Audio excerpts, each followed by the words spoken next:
Bonjour à tous, aujourd'hui nous allons voir Adriana dans tous mes rêves. Il s'agit d'un roman de René Depestre paru en 1988.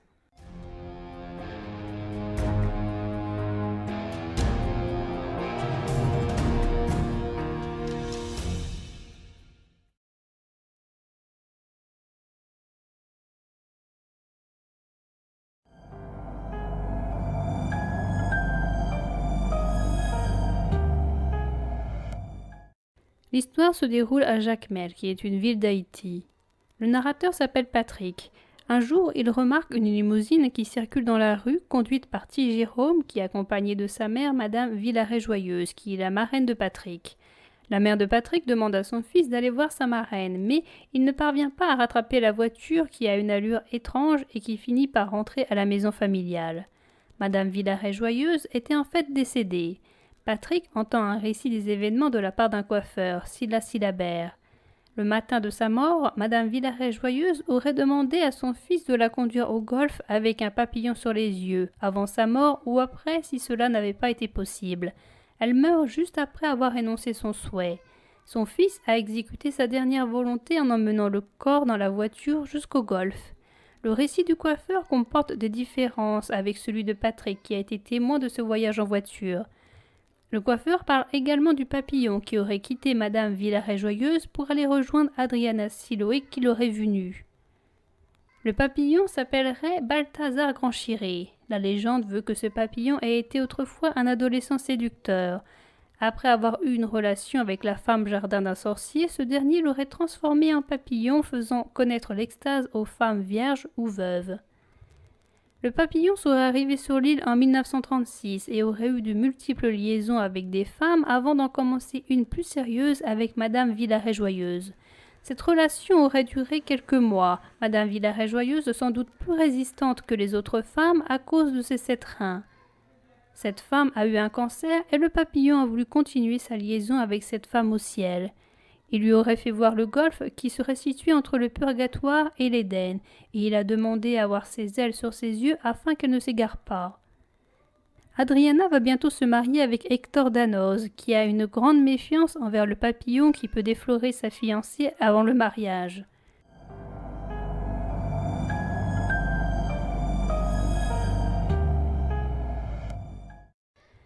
Le 29 janvier 38 a lieu le mariage d'Adriana qui se déroule le même jour que le carnaval. À l'église, au moment de dire oui, Adriana s'effondre. Elle vient de mourir. Le corps est ramené à la maison familiale.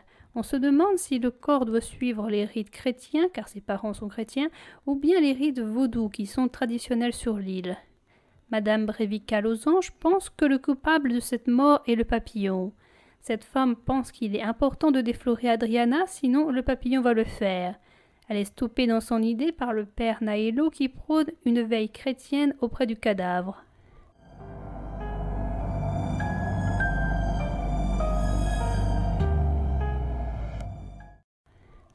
Le corps est déposé sur un catafalque posé sur une place alors que le carnaval vaudou est en train de se dérouler.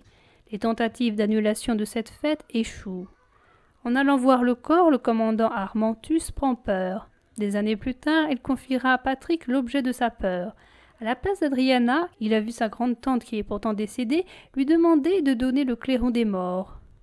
Madame Losange fait un rite de conjuration des mauvais esprits de la mort. Elle veut également empêcher le viol du papillon et ressusciter Nana. Les rites durent jusqu'au petit matin qui trouve Adriana dans toute sa fraîcheur.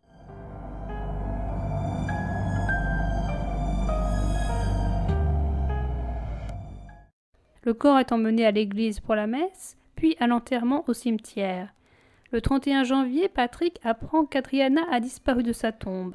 Une part de la population pense qu'une personne a ouvert la sépulture dans le but de faire un crime sexuel. L'autre partie pense qu'elle a été zombifiée. L'oncle Féfé explique à Patrick le processus de zombification. Le futur zombie a bu un poison végétal qui donne l'illusion de la mort, mais qui garde intacte l'activité cérébrale. La victime est ensevelie, puis tirée de sa tombe par un sorcier. Ce dernier lui fait boire un contrepoison qui permettrait à la personne de se mouvoir, mais d'être absent d'âme. Son âme serait mise dans une bouteille.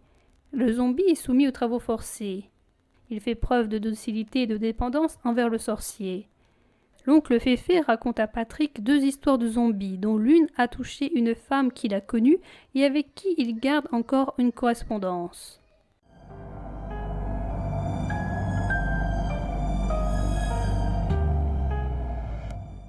« 30 ans plus tard, Jacmel est tombé en décrépitude. Au jardin du Luxembourg, Patrick lit « Lettre de Jacmel », dans laquelle une journaliste décrit l'Haïti de son enfance. Cependant, ce texte ne comporte aucune allusion à Adriana, qui semble évaporée dans les souvenirs des gens, sauf de Patrick. Ce dernier décide de faire une interview fictive. Il emmène alors en pensée la journaliste au manoir d'Adriana et il lui explique les faits. Patrick fait le lien entre la mort d'Adriana et le déclin de Jacmel. Il raconte qu'Adriana aurait fui ses ravisseurs et toqué à différentes portes, mais que personne ne lui a ouvert, soit par peur, soit parce qu'ils ne l'ont pas entendu. Patrick a envie d'écrire l'histoire d'Adriana, projet qui contient 9 propositions, dont l'une, celle d'une comparaison entre la zombification et l'esclavage. Cependant, il ne parvient pas à terminer son récit, puis il décide de laisser tomber. 4 ans plus tard, Patrick est enseignant dans une université de la Jamaïque. Au contact de jeunes femmes, lui vient la ferveur d'écrire l'histoire d'Adriana. À la fin d'un cours, il retrouve Adriana. Ils ont ensemble une nuit d'amour. Patrick lui donne sa chronique qu'il a écrite sur elle.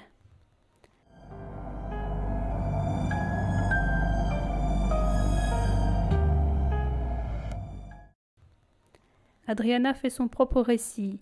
Avant de partir à l'église, Adriana a eu soif et elle s'est servie dans une carafe de limonade. Sur son chemin en partance pour l'église, elle a eu conscience qu'elle se sentait mal, mais elle n'a averti personne. Après avoir réussi à marcher jusqu'à l'hôtel, elle est tombée à terre. Adriana ne pouvait plus se mouvoir, mais elle avait toujours ses 5 sens qui lui permettaient de savoir ce qui se passait autour d'elle. Elle a vécu des alternances de réalité et de rêve. Elle a eu l'impression que l'on séparait son bon petit ange et son gros petit ange. On l'a amenée dans un pénitencier d'âmes, où les âmes sont mises en bouteilles. Son âme devait être mise dans une bouteille de champagne. Le corps d'Adriana a été emmené au cimetière et elle a fait une syncope après avoir été enterrée. Elle ne voulait pas d'une vie zombifiée. Elle a décidé de lutter contre les esprits démoniaques grâce à ses souvenirs. 3 hommes l'ont déterrée. Un homme lui a fait boire le contrepoison qui a fait qu'Adriana a pu se mouvoir. Rosalvo Rosenfer a voulu faire d'Adriana une esclave sexuelle. Elle est parvenue à semer les hommes dans le cimetière. Elle a frappé à plusieurs portes, mais personne ne l'a aidée, soit parce que les gens ont eu peur en la voyant, soit parce qu'ils ont choisi de ne pas lui ouvrir leurs portes. Adriana a décidé de vivre ailleurs. Des personnes sur un bateau l'ont emmenée. L'histoire est racontée plusieurs fois. L'histoire du voyage en voiture de Madame Villard-et-Joyeuse est racontée avec le coiffeur et également avec Patrick. L'histoire de l'enterrement d'Adriana est racontée selon Patrick et également selon Adriana. Cette double énonciation permet de donner plusieurs voix à la mort. On peut la voir d'un point de vue plus rationnel de la part de Patrick qui ne sait rien du principe de zombification au début du roman. On peut voir la mort d'un point de vue folklorique avec le récit du coiffeur. On a enfin une vision plus ou moins réelle avec Adriana qui mélange la réalité dont elle a eu conscience et ses rêves dont on se demande s'ils sont vrais. Patrick est le narrateur principal. Il raconte ce qu'il a vu ou il pose des questions aux autres personnes quand il a été absent. Patrick est en réalité amoureux d'Adriana avec qui il a failli avoir une liaison avant sa rencontre avec Hector. Il l'aime quand elle a envie et même longtemps après sa mort, il pense encore à elle et il cherche à comprendre ce qu'il s'est passé. Le roman se termine sur le récit d'Adriana, que l'on peut présenter comme le plus véridique, car elle ne fait que raconter ce qui lui est arrivé. Le roman est un équilibre entre le réel et l'imaginaire haïtien, dont les termes sont expliqués heureusement dans un glossaire final. On nous fait part du choc entre les rites vaudous et chrétiens. Adriana est née de parents métropolitains, mais elle a grandi en Haïti. Les hommes et les femmes de l'île ont un mode de vie plus débridé, ce qui est également le cas d'Adriana que les catholiques pensent bonne petite fille. Le corps d'Adriana est davantage veillé par les vaudous, mais elle est enterrée en chrétienne. Les catholiques, tout comme Patrick, pleurent la mort d'Adriana, alors que les vaudous pensent surtout à ce que Adriana ait un bon chemin pour atteindre la mort. Les chrétiens et les païens fêtent la mort de façon différente. Les chrétiens sont davantage dans le silence, dans le recueillement, dans la retenue. Les vaudous, eux, dansent, entrent en transe, sortent les tambours. C'est une autre manière de prier, mais l'intention est la même, car il s'agit de rendre hommage à la personne décédée. La divergence s'exprime également après la disparition du corps d'Adriana. Suite à sa mort, ce sont les Haïtiens qui pensent à la zombification. Les autres pensent à un rapt. Le destin d'Adriana semble être corrélé au destin d'Haïti, à moins que cette vision ne dépende que de la vision du narrateur. L'article de la journaliste voit peut-être l'île d'Haïti telle qu'elle est, et c'est peut-être la vision du narrateur qui est tronquée. Le narrateur, après la mort d'Adriana, passe beaucoup de temps à l'étranger. Il rencontre le général à New York. Il lit l'article de la journaliste à Paris. Il enseigne à la Jamaïque. Le narrateur, d'ailleurs, a durant la veillée beaucoup plus le comportement d'un chrétien que d'un vaudou. Il ne participe pas au rite vaudou et il n'en est que le témoin. Il pense encore à Adriana longtemps après sa première mort, alors que les sœurs Kraft ne la mentionnent plus. Des questions sont non résolues. Comment Adriana est-elle morte la première fois? Comment se fait-il qu'elle ait pu retrouver ou garder son âme? Les différents rites qu'elle a reçus rendent difficile de répondre à cette question. Serait-ce grâce à la religion catholique? Grâce au rite vaudou? Grâce à une méprise du sorcier? L'évocation de l'entrée en scène d'Adriana Siloé était encore plus éloignée de la véracité des faits que j'avais vécu en témoin attentif. D'après le coiffeur, T. Jérôme aurait arrêté pile la voiture quand la fille étoile d'André Siloé apparut à la fenêtre du manoir. Un instant après, elle aurait posé un baiser d'adieu au front de sa marraine. Adriana était nue de la pointe des orteils au bout des cheveux, merveilleusement nue partout. Toutefois, au-dessus du nombril, sa chair de vierge tenait du prodige. Ce fut un éblouissement pour le papillon. Il en eut les antennes coupées. Dans ses papillonnades autour des îles, il n'avait jamais vu entre les cuisses d'une jeune fille une conque aussi royalement épanouie. En y collant l'ouïe, il entendrait la mer des Caraïbes. Du coup, il n'eut plus envie de convoyer Germaine Musac jusqu'au paradis. À quoi bon mourir?